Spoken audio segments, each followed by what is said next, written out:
விஞ்ஞானத்தை வளர்க்க போறடி மேனாட்டார விருந்து மறக்க முடியுமா? இந்த பாடலை 1949 பதிவு செய்யப்பட்ட பாடல் இது.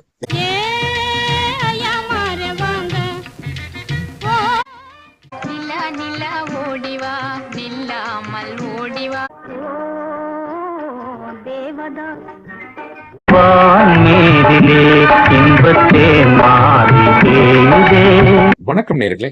இன்றைய தென்னிந்திய இசையமைப்பாளர்கள் அத்துணை பேருக்கும் ஒரு முன்னோடியான இசையமைப்பாளராக திகழ்ந்தவர் இவர். இசைஞானி இளையராஜா அடிக்கடி இவருடைய பெயரை உச்சரிப்பார், நீங்க கவனித்திருக்கலாம்.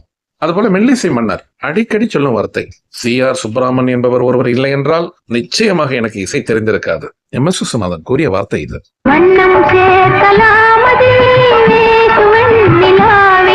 தமிழ், தெலுங்கு, மலையாளம், கன்னடம், ஏன் வடமொழிகளிலும் கூட இசை அமைக்கும் இன்றைய வித்தகர்கள் CR சுப்பராமன் என்கின்ற இந்த இசை மாமேதையை வணங்காமல் இருக்க வாய்ப்பே இல்லை. காரணம், தென்னிந்திய திரையிசையின் பேரன் போர்டு இவர்தான்.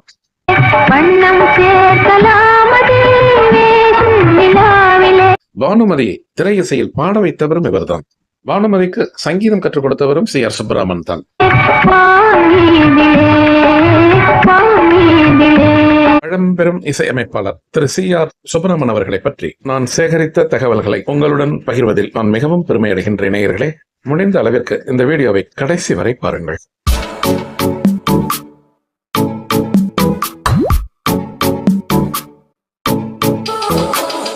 இவர் ஒரு தெலுங்கு பிராமண குடும்பத்தைச் சேர்ந்தவராக இருந்தாலும் பிறந்தது தமிழகத்தில் தென்காசி மாவட்டம் புளியங்குடிக்கு அருகாமையில் உள்ள சிந்தாமணி என்ற கிராமத்தில் தான். தந்தையின் பெயர் ராமசாமி ஐயர். எந்த நேரத்திலும் சங்கீத பாடல்கள் ஒலித்துக் கொண்டே இருக்குமாம் இவரது இல்லத்தில்.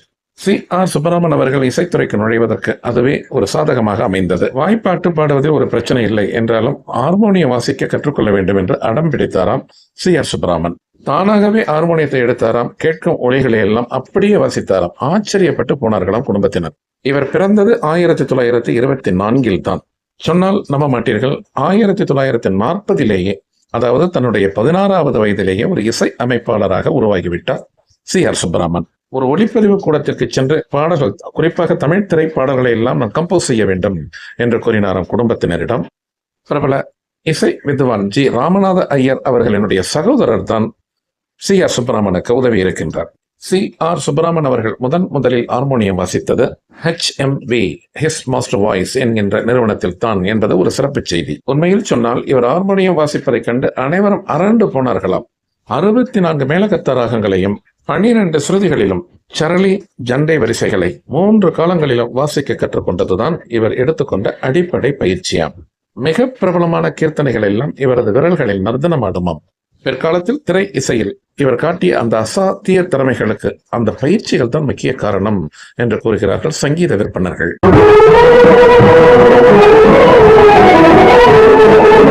CR சுப்பராமன் அவர்கள் முதலில் இசை அமைத்த திரைப்படம் எதுவென்றால் லவங்கி என்றொரு திரைப்படம். குமாரி ருக்மணியும் OV ராவும் பாடிய பாடல் இது. பாடலுக்கு இசை பத்மநாப சாஸ்திரிகளுடன் இணைந்து CR சுப்பராமன் இசையமைத்தார். இந்த திரைப்படத்திற்கு குமாரி ருக்மணி என்பவர் மிகச்சிறந்த ஒரு பாடகி. OV ராவ் அதை திரைக்கதை வசனம் எழுதுவதோடு மட்டுமல்ல, நடிகரும் கூட. அவர் தான் ஹீரோவாக நடித்தார் இந்த திரைப்படத்தில்.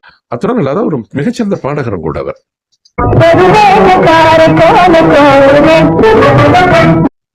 BR பந்தலோ இந்த திரைப்படத்தில் நடித்திருக்கிறார். ஷாஜகனாக நடித்திருப்பார், அதாவது மன்னனாக நடித்திருப்பார் BR பந்தலோ. அந்த மன்னனுக்கு அவை புலவராக நடித்ததுதான் OV ராவ். அவர் தான் ஹீரோ.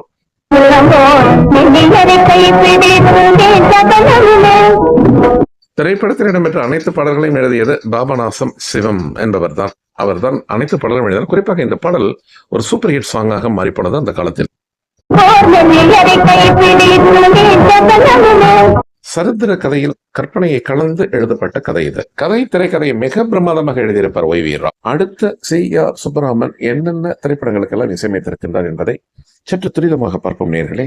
லவங்கி என்கின்ற இந்த படத்திற்கு பிறகு பைத்தியக்காரன் என்றொரு திரைப்படம், NSK பிக்சர்ஸ். இந்த திரைப்படத்தில் 8 பாடல்கள் CR சுப்பராமன் ஞானமணி என்பவருடன் சேர்ந்து இசையமைத்த திரைப்படம் இது. 47 வந்த திரைப்படம் இது.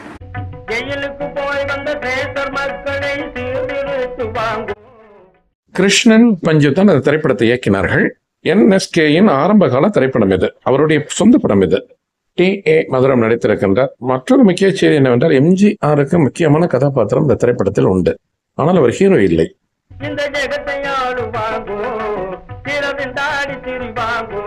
எம்ஜிஆர் ஆரம்ப காலகட்டங்களில் சிறு சிறு வேடங்களில் நடித்துக் கொண்டிருந்தார் சில படங்களில். அப்படி நடித்த திரைப்படம் தான் இந்த பைத்தியக்காரன் என்கின்ற இந்த திரைப்படம்.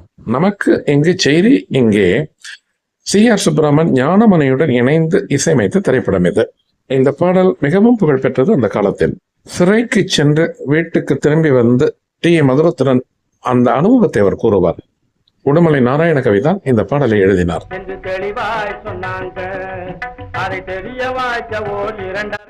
இந்த திரைப்படத்திற்கு இசை அமைக்கும் பொழுது C.R. சுப்பிரமன் அவர்களுக்கு வயது 23 வயது தான்.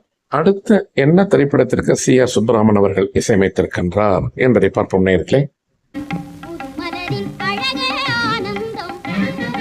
திரைப்படம் அபிமன்யு 1948 வெளிவந்த திரைப்படம் இது. S.M. குமரேசன் மற்றும் U.R. ஜீவரத்னம் இவர்கள் தான் ஹீரோ ஹீரோயின்கள் இந்த திரைப்படத்தில். U.R. ஜீவரத்னம் என்பவர் மிகச்சிறந்த பாடகியும் கூட. சற்று கீச்சு குரலாக இருக்கும் என்று இவர் மீது ஒரு குற்றச்சாட்டு உண்டாம் அந்த காலத்தில். கர்நாடக சங்கீத பாடகி என்பது குறிப்பிடத்தக்கது. C.R. சுப்பிரமன் அவர்கள் S.M. சுப்பையா நாயுடுவுடன் சேர்ந்து இசையமைத்த திரைப்படம் என்பது ஒரு முக்கியமான செய்தி. M.G.R. M.N. நம்பியார் இருவரும் இந்த திரைப்படத்தில் நடித்திருக்கின்றார்கள். சிறு சிறு கதாபாத்திரங்கள். M.G.R.க்கு அர்ஜுனன் வேடம், M.N. நம்பியார் லட்சுமணனாக தோன்றியிருப்பார் இந்த திரைப்படத்தில். இந்த திரைப்படத்தில் ஒரு ஹிட் சாங் உண்டு நேயர்களே. அது K.V. ஜானகி பாடிய பாடல். மிக அற்புதமாக இருக்கும் அந்த பாடல்.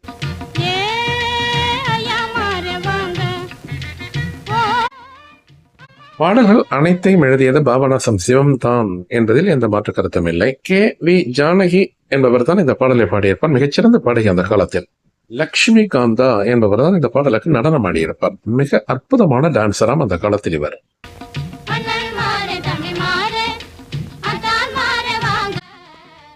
நமது இந்த வீடியோவினுடைய நாயகர் C.R. சுப்பிரமன் அவர்கள் அடுத்து என்ன திரைப்படத்திற்கு இசையமைத்தார் என்பதை பார்ப்போம் நேயர்களே.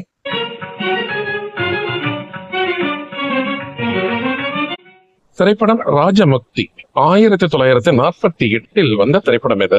M.K. தியாகராஜ பகவதரும் V.N. ஜானகியும் நடித்த மிகப்பெரிய வெற்றி திரைப்படம் இது. மொத்தம் 14 பாடல்கள் இந்த திரைப்படத்தில். அனைத்து பாடல்களையும் பாபநாசம் சிவன் தான் எழுதினார்.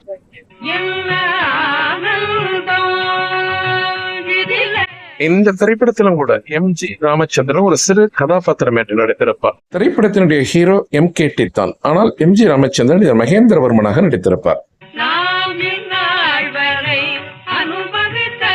கண்ணியின் காதலே என்றொரு திரைப்படம் வருகிறது 1948.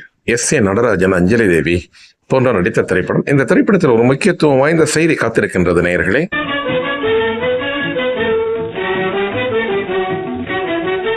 கண்ணியின் காதலே என்கின்ற இந்த திரைப்படத்திற்கு இசை அமைத்த C.R. சுப்பிரமன் அவர்கள் ஒரு மிக முக்கியமான நபரை பாடலாசிரியராக அறிமுகப்படுத்துகிறார். யார் அந்த பாடலாசிரியர் தெரியுமா?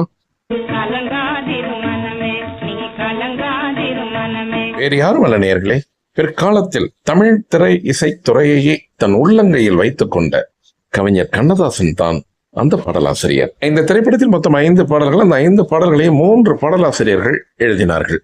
கவிஞர் கண்ணதாசன், K.T. சந்தானம், புதுக்கம்பன், பூமி பாலகதாஸ். மொத்தம் 3 பாடலாசிரியர்கள். அதில் கவிஞர் கண்ணதாசன் 2 பாடல்களை எழுதினார். முதலில் கவிஞர் கண்ணதாசன் எழுதிய பாடல் இந்த பாடல் தான். இந்த பாடலை பாடியது K.V. ஜானகி என்கின்ற ஒரு பழைய பாடகி.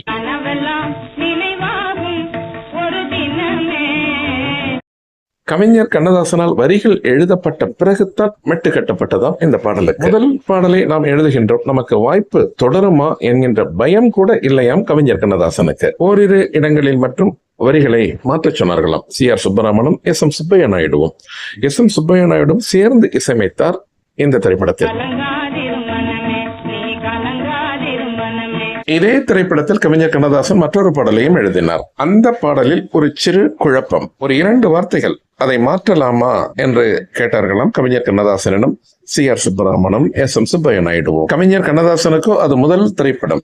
இசையமைப்பாளர்கள் சொல்வதை கேட்டுத்தான் ஆக வேண்டும். ஆனால் அவர் சம்மதிக்கவில்லை என்று கூறப்படுகிறது.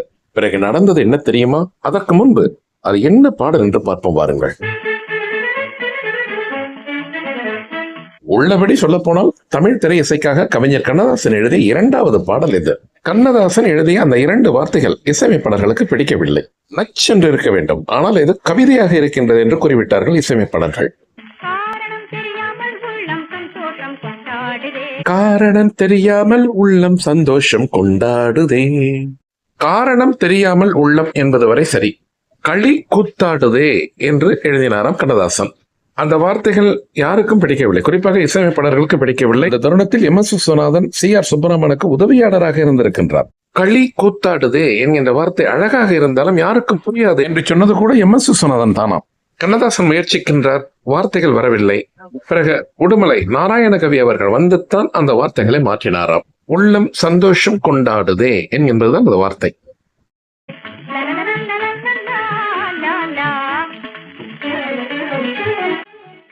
இந்த பாடலை பாடியது M.L. வசந்தகுமாரி. கர்நாடக சங்கீதத்தில் கோலோச்சு கொண்டிருந்தவரை திரை இசைக்கு கொண்டு வந்தவர் C.R. சுப்பிரமணியன் தான். மெட்ராஸ் லலிதா அங்கி வசந்தகுமாரி என்பதுதான் அவருடைய முழு பெயர். கர்நாடக சங்கீதத்தில் கரை கண்டவர் இவர். 1949 கிருஷ்ணபக்தி என்கின்ற திரைப்படத்தில் ஜி. ராமநாதன் ஐயர் அவர்களால் தான் இவர் அறிமுகப்படுத்தப்பட்டார் என்று கூறப்பட்டாலும் அதற்கு முன்பே C.R. சுப்பிரமணியன் அவர்கள் M.L. வசந்தகுமாரியை திரைத்துறைக்கு அறிமுகப்படுத்தி விட்டார் என்று செய்தி வட்டாரங்கள் கூறுகின்றன.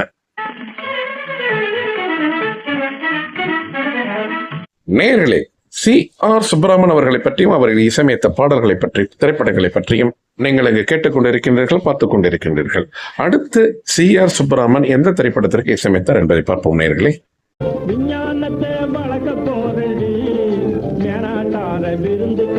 மறக்க முடியுமா? இந்த பாடலை 1949 பதிவு செய்யப்பட்ட பாடல் இது. இந்த பாடலுக்கு இசை C.R. சுப்பிரமணியன் தான் என்பது நிறைய பேருக்கு தெரியாது.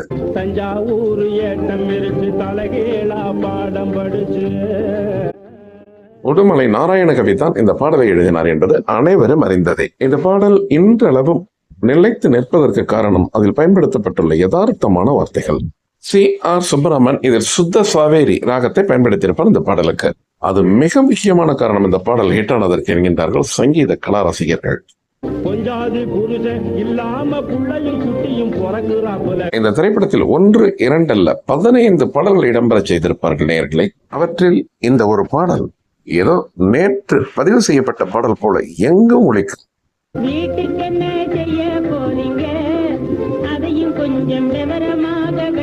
N.S. கிஷன், T.A. மதுரம் இருவரும் பாடிய பாடல்களில் இந்த பாடல் முதலாம் பக்கத்தில் இருக்கும் என்கின்றார்கள். அடுத்து C.R. சுப்பிரமணியன் எந்த திரைப்படத்திற்கு இசையமைத்திருக்கின்றார் என்பதை பார்ப்போம் நேயர்களே.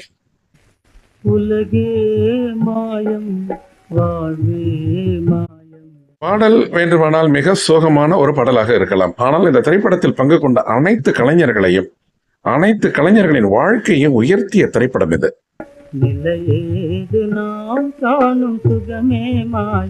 1953 வந்த திரைப்படம் இது. நாகேஸ்வர ராவ், சாவித்திரி, M.N. நம்பியார் போன்றோர் நடித்த திரைப்படம். அனைவரும் புகழின் உச்சிக்கு சென்றனர் இந்த திரைப்படத்திற்கு பிறகு.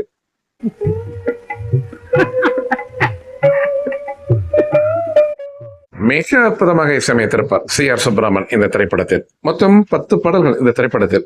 சற்றேறக்குறைய அனைத்து பாடல்களும் ஹிட் என்று சொன்னாலும் இந்த பாடல் பலராலும் பேசப்பட்டது. இந்த பாடலை பாடிய கந்தசாலா எத்தனையோ பாடல்களை பாடியிருந்தாலும் இந்த பாடலுக்கு அவருக்கு கிடைத்த புகழ் வேறு எந்த பாடலையும் கிட்டவில்லை என்று கூறுகிறது சினிமா வட்டாரம்.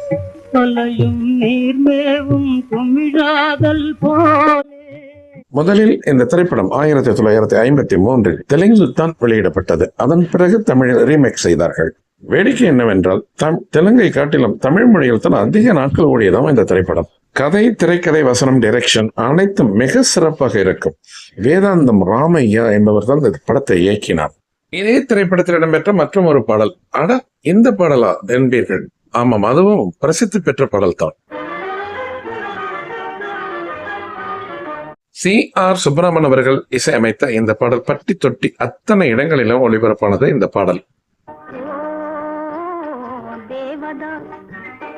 ஜெக்கியும் கந்தசலாவும் பாடிய இந்த பாடலை எழுதியது உடுமலை நாராயணகவியும் K.T. சந்தானமும் என்று கூறப்படுகிறது. K.T. சந்தானம் அவர்கள் எழுதி அதன் பிறகு சில திருத்தங்கள் எல்லாம் செய்யப்பட்டதாம். உடுமலை நாராயண கவியார். நேயர்களே, C.R. சுப்பராமன் அவர்களை இசையமைத்த சில முக்கியமான திரைப்படங்களை நாம் கண்டுறுகின்றோம். அடுத்து அவர் இசையமைத்த திரைப்படம் சண்டி ராணி. 1953 வெளிவந்த திரைப்படம் இது. இது ஒரு புரட்சி மிக்க படம் என்கின்றார்கள். பானுமதி இரட்டை வேடங்களை நடித்திருப்பார் இந்த திரைப்படத்தில். பானுமதியினுடைய சொந்த திரைப்படம் இது. அவர்தான் இயக்குனரும் கூட. திரைப்படம் மிகப்பெரிய வெற்றி அடைந்தது. தமிழில் மட்டுமல்ல, தமிழ், தெலுங்கு மற்றும் ஹிந்தி 3 மொழிகளிலும் இந்த படம் வெளியிடப்பட்டது. NT ராமராவ், SV ரங்காராவ், பானுமதி மற்றும் மிகப்பெரிய நட்சத்திரங்கள் நடித்த திரைப்படம் இது. C.R. சுப்பராமன் அவர்கள் இசையமைத்த திரைப்பட பாடல்களில் மிகவும் புகழ்பெற்ற பாடல் இது. மற்றொரு முக்கிய செய்தி என்னவென்றால், இந்த திரைப்படத்தில் MS விஸ்வநாதன் அவர்களுடைய பங்கு நிறைய. சண்டி ராணி என்கின்ற திரைப்படத்தில் தான் நான் மெட்டு போடுவதற்கு அதிகமாக கற்றுக்கொண்டேன் C.R. சுப்பராமனிடமிருந்து என்று MSV அடிக்கடி கூற நீங்கள் கேட்டிருக்கலாம். பாடல்களை பொறுத்தவரையில் 3 மொழிகளிலும் மிகப்பெரிய மாற்றங்கள் எதுவும் இல்லை. இருப்பினும் தமிழில் இந்த பாடலுக்கு வரிகளை எல்லாம் மாற்றினார்களாம். புகழ்பெற்ற பாடலாசிரியர் KT சந்தானம் தான் உடுமலை நாராயண கவியனுடன் இணைந்து அவர் பாடல் எழுதுவார். பழைய படங்களில் இந்த திரைப்படத்தில் அவர் தனி ஆவர்த்தனம் வாசித்தார் என்பது ஒரு மிக முக்கியமான செய்தி.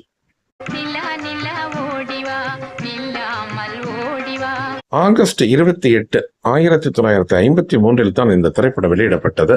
3 மொழிகளிலும் மிகப்பெரிய வசூலை அளித்தது பானுமதிக்கு. பானுமதி இரட்டை வேடங்களில் நடித்து சொந்தமாக இயக்கி தயாரித்த படம் என்பதால் மிகப்பெரிய அளவில் பேசப்பட்டது அந்த காலத்தில்.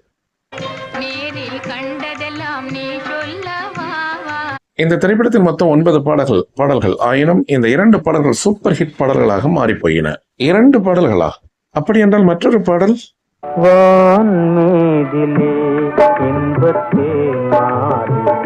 கந்தசாலாவும் பி பானுமதியும் தான் இந்த பாடலை பாடினார்கள். பஹாடி ராகத்தில் அமைந்த இந்த பாடல் மிகவும் புகழ்பெற்று போனது.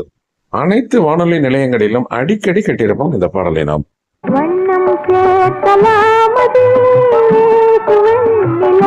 சங்கதிகள் நிறைந்த ஒரு பாடல் என்பதால் ஒரு சங்கடத்துடன் பாட வேண்டிய நிர்பந்தம் ஏற்பட்டதாம் பானுமதிக்கு. இருப்பினும் இசை அமைப்பாளர் C.R. சுப்பராமன் தான் பானுமதியை ஊக்குவித்தாராம்.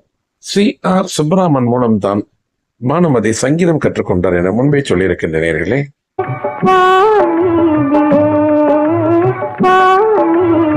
மற்றொரு மிக முக்கியமான ஒரு செய்தி உங்களுக்கு தெரிவிக்க வேண்டியது என்னவென்றால், C.R. சுப்பராமன் அவர்கள் கடைசியாக இசையமைத்த திரைப்படமும் இதுதான்.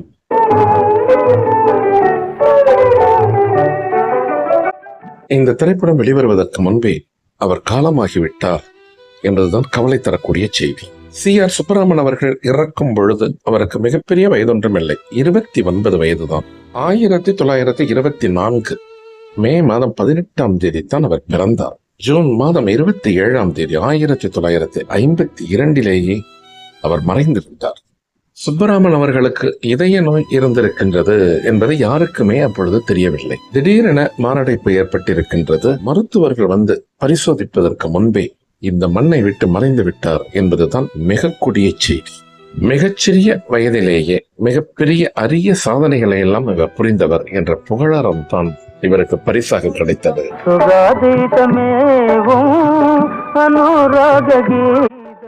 இவர் இசையமைத்த திரைப்படங்கள் இவரது இறப்பிற்கு பிறகு வெளிவந்தவை சண்டி ராணி மட்டுமல்ல, அவர் மிகப்பெரிய புகழ்பெற்ற பாடலை தந்த தேவதாஸ் என்கின்ற திரைப்படமும், வேலைக்காரி மகள் என்கின்ற திரைப்படமும் தான். மருமகள் என்கின்ற திரைப்படமும் அவரது இறப்பிற்கு பிறகுதான் வெளிவந்தன.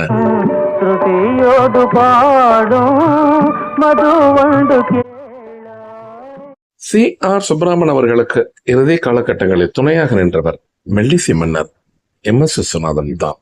சுப்பராமன் அவர்களை இசையமைத்த பெரும்பாலான படங்களுக்கு துணை இசையமைப்பாளராக இருந்திருக்கின்றார் மெல்லிசை மன்னர். இந்த இசை மாமேதை விட்டு சென்ற பணியை தொடர்ந்தது மெல்லிசை மன்னர் MS விஸ்வநாதன் தான் என்கின்ற செய்தியோடு இந்த வீடியோவை நாம் நிறைவு செய்கின்றோம் நேயர்களே.